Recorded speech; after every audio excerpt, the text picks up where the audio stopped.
ఎన్నో ఏళ్లుగా అస్తవ్యస్తంగా ఆటంకాల నడుమ మగ్గిన అంబటి సత్రం కొత్తపేట నీల ట్యాంక్ జంక్షన్ ప్రధాన రహదారికి మోక్షం లభించినట్లయింది. రహదారి నిర్మాణానికి డిప్యూటీ స్పీకర్ కోలగట్ల వీరభద్రస్వామి శంకుస్థాపన చేశారు.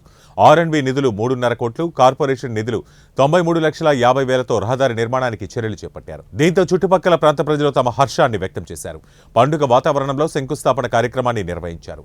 అంబటి సత్రం నుండి మేళ తాళాలు, డప్పు వాయిద్యాలతో నీల ట్యాంక్ జంక్షన్ వరకు ర్యాలీగా వెళ్లి అక్కడ శిలాఫలకాన్ని ఆవిష్కరించారు. ఈ సందర్భంగా డిప్యూటీ స్పీకర్ కోలగట్ల వీరభద్రస్వామి మాట్లాడుతూ అస్తవ్యస్తంగా ఉన్న అంబటి సత్రం నీల ట్యాంక్ జంక్షన్ రహదారి నిర్మాణానికి శంకుస్థాపన చేయడం ఆనందంగా ఉందన్నారు.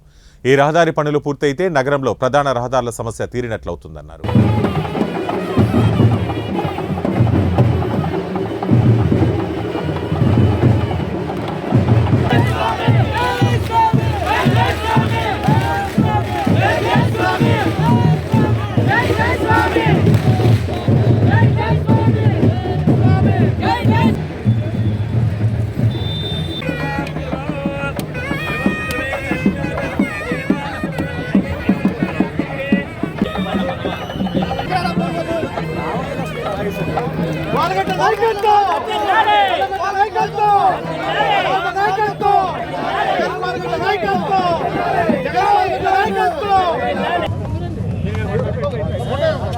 మైక్ పడిపోయిన చేద్దంటే పడిపోతాయి.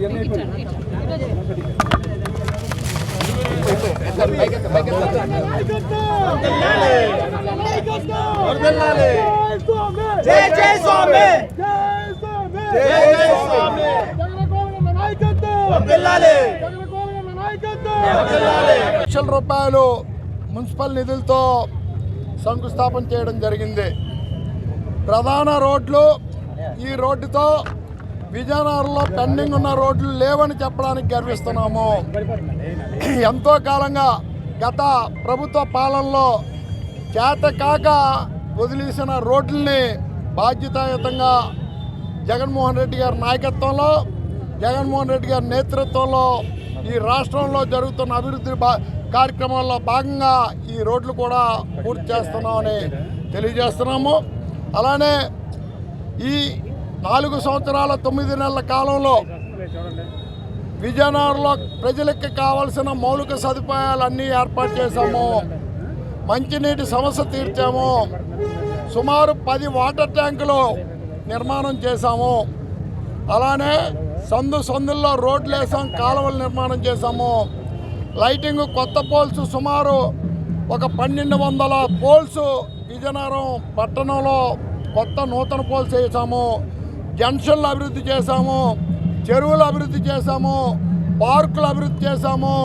రాష్ట్రంలోనే ఏకైక మహిళా పార్కు విజయనగరం నిర్మాణం చేసుకున్నాము. ఇండోర్ స్విమ్మింగ్ పూల్తో సహా ఈరోజు మహిళలకి ఆ పార్క్ ఉపయోగపడుతుంది. 2 రోజులకు ఒక రోజు మంచినీరు ఇస్తూ ఎవ్వరూ కూడా ఎండాకాలంలో మంచినీటి కోసం ఇబ్బందులు పడకూడదని చెప్పడం జరిగింది. ఇంకా ఎక్కడైనా సమస్యలు ఉంటే పూర్తి స్థాయిలో ఆ సమస్యల్ని పరిష్కరించడానికి ఈ ప్రభుత్వం సిద్ధంగా ఉందని ఈ సందర్భంగా తెలియజేస్తూ ప్రజలందరినీ కోరుతున్నాం. మరొకసారి రాష్ట్రంలో జగన్మోహన్ రెడ్డి గారిని ముఖ్యమంత్రి చేయండి, ఇక్కడ మమ్మల్ని శాసనసభ్యులు చేయండి. విజయనగరం నియోజకవర్గంలో సమస్యలు లేని విజయనగరంగా తయారు చేస్తామని